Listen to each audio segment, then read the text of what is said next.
একবারে মাথা ঘুরিয়ে দেওয়ার মতো এক মুভি। চারিদিকে চাপা আতঙ্ক আর প্রতিটি মুহূর্তে থ্রিল আর ট্র্যাপ। মুভির নাম রুট নাম্বার 70।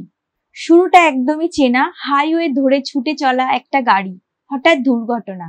কিন্তু বিশ্বাস করুন, আপনি যা ভাবছেন গল্পটা তার থেকেও অনেক বেশি ধোঁয়াশাময় এবং অস্বস্তিকর।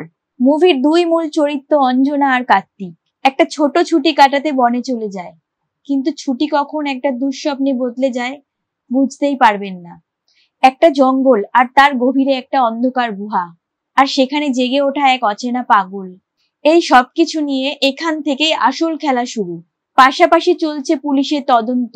অফিসার সেলিম আর কনস্টেবল ভিগনেস দুজনের কথোপকথনে যেমন হালকা রসিকতা আছে, তেমনি আছে তীব্র একটা টেনশন। বিশেষ করে যখন সেলিম নিজেই নিখোঁজ হয়ে যায়, তখন গায়ে কাটা দেওয়ার মতো ত্রাণ আসে।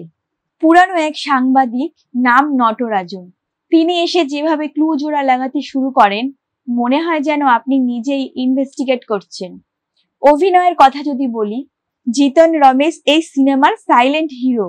চরিত্রের মানসিক অবস্থার এমন ওঠানামা, একসময় নিরীহ আবার একসময় আতঙ্কের উৎস, এই ভারসাম্য রাখতে পারা সত্যিই কঠিন, আর তিনি সেটা চোখে পড়ার মতো করে দেখিয়েছেন। মাধনের ভিগনেস চরিত্রটা সিনেমার সবচেয়ে স্টেডি ও বিশ্বাসযোগ্য দিকগুলোর একটা।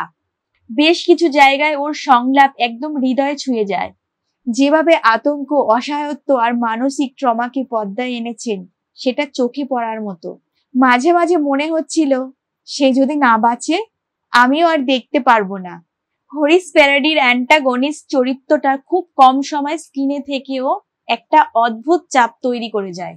ব্যাকগ্রাউন্ড মিউজিক এই সিনেমার সাইলেন্ট পাওয়ার। গুহার ভেতরে নিস্তব্ধতা, বন অঞ্চলের অন্ধকার, অথবা হঠাৎ কোনো টুইস্ট, সেখানে মিউজিক একবারে নিখুঁত টেনশন তৈরি করে। সিনেমাটোগ্রাফি এতটা বাস্তব, মনে হয় যেন ক্যামেরা না, কেউ চোখ দিয়ে রেকর্ড করেছে। এডিটিং দারুণ টাইট, যদিও মাঝখানে একটা গান যেন হুট করে এসে মুড ভেঙে দিল। সেটা বাদ দিলে পুরো সিনেমার গতি, রিদম, কন্টিনিউটি বেশ ভালো। রুট নাম্বার 17 দেখতে দেখতে আমার মধ্যে একটা অদ্ভুত অনুভূতি কাজ করছিল, যেন চোখের সামনে কিছু একটা ঘটছে আর আমি থেমে যেতে পারছি না। এরকম থ্রিলার সচরাচর হয় না, যেখানে থ্রিলটা শুধু কে খুন করলো না, বরং আমি পরের দৃশ্যে কি দেখবো তাই জানি না, এরকম ধরনের।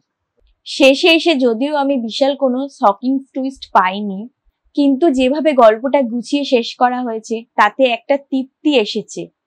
চরিত্রগুলোর ভেতরকার গভীরতা, মানসিক দ্বন্দ্ব, ট্রমা, সব মিলে এটা শুধু থ্রিলার না, একটা আবেগময় অভিজ্ঞতাও।